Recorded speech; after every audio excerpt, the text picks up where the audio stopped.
and we were talking about hunting stories. Is that right, Jay? You're talking about hunting stories, and so I shared your story as the ultimate story, and several people said they didn't believe me.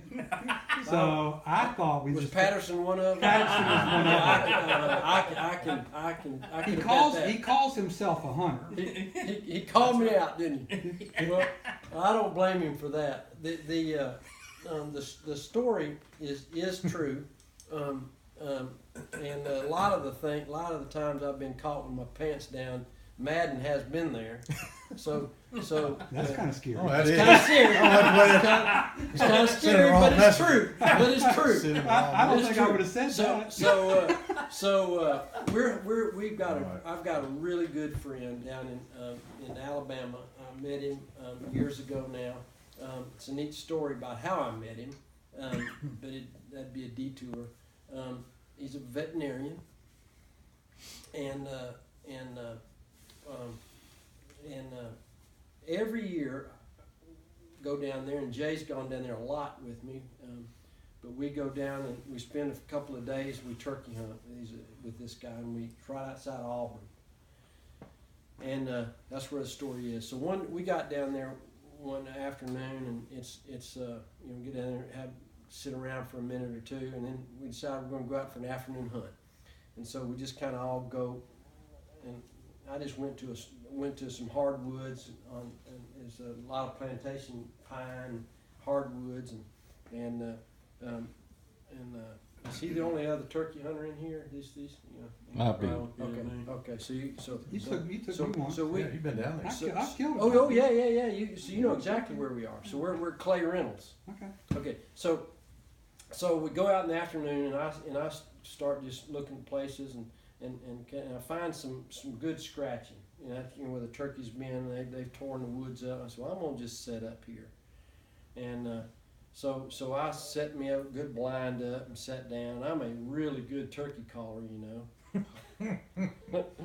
They're gagging. So anyway, I'm sitting in my blind, and I'm calling every now and then, and I hear a little something, and hear a little yelp or two, and all of a sudden I see it. Now here they start coming in, a turkey and then a hen and a hen. And now I can hear some drumming, and that's when they blow up, and that's how I can hear drumming.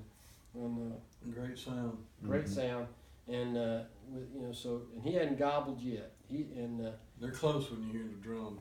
So finally, that goes on 5 minutes just about, and finally I can see him. That big old, looks like a little Volkswagen. He comes through the woods, but I'm not sure he ever gobbles. Maybe he does. I can't remember that part.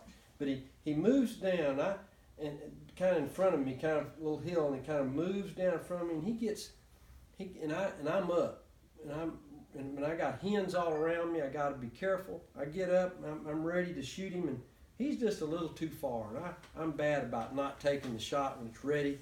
I pass it, and he goes past me, blown up, and he kind of comes up another little hill to my left, and he comes back down, and this time I say, well, I'm gonna shoot him, and I do, and it rolls him, but I'm not very confident. You can tell he didn't fall down dead. It looked like it rolled him good, and I jump up. I'm gonna go get him real quick, put my foot on him, so I run down the hill, and I shoot a double barrel. That's all I've ever shot in my life. So I'm running down the hill, and I've got my gun.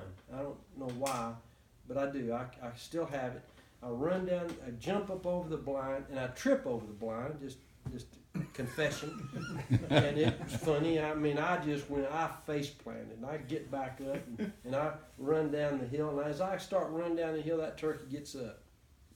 And he starts running up this hill. And I start running after him. And I run about 50 yards, I'd say, up this hill, and this turkey's running from me, and I'm running, and finally I stop, and I'm out of breath already, and he kind of starts getting up, he starts getting airborne, and he starts banks to the left a little bit, and I take a shot, and I bet you I missed him 40 yards. And now I don't have any more bullets. I've shot my two, my double barrel, I'm done. And he kind of banks around, and he hits the ground about, over there about where Hazel would be right now. And and I drop my gun and I start running after him again. And he runs down the hill, and when he runs down this hill again, I start running after him. And now he goes about another 70 yards at this time. He's running and I'm running. Man, you got to be just huffing. I am wore slap out. I start going down the hill. I've got my head mask on. I've got my gloves on. And I start running down this hill. And I'm gaining on him a little bit, I think. And he goes underneath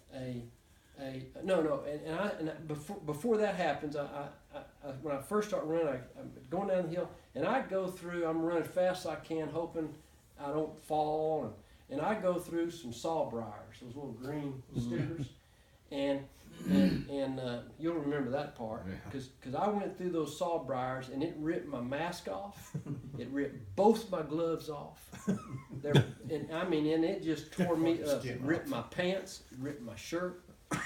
And when I went through that, but I didn't stop. I got down there, and now I'm gaining on him just a hair before that happened. Now that's lost me a little ground, and all of a sudden he goes underneath a tree, has leaned down. You know how a tree has fallen, and it's caught a smaller tree. Is what happened, and he goes underneath that, and I'm running so fast I can't stop. And I get to that thing, and literally out of nothing else to do, it wasn't, I wasn't being athletic. I dive over that tree, and I dive on that turkey.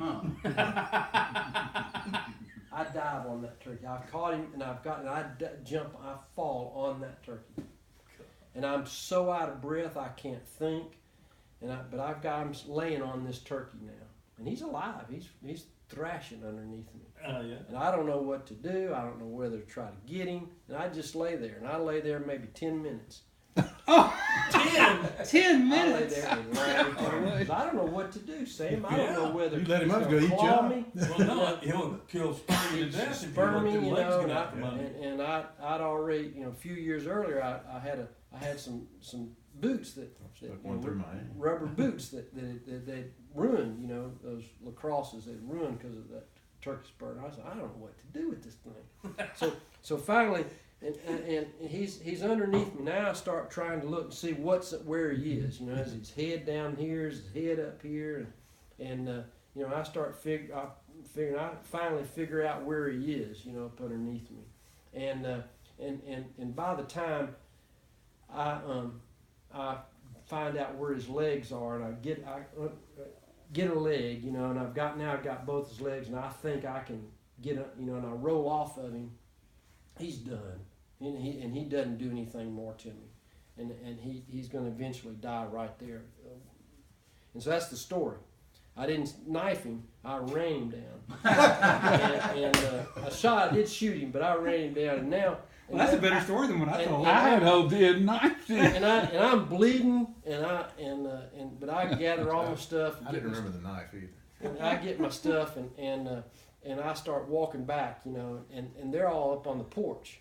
I don't know if you were back or not, but Clay, my friends were there, and they look, and Bob Garrett was there. Bob was there, and I start walking up, and they look, and they're all smiling, and they look. A little bit more and a little bit more. What in the hell happened to you? Man, my shirt's ripped. You can see skin. My pants are ripped. I've lost everything. I'm bleeding both sides of my cheeks. Bleeding, and that's my story. I ran that turkey down.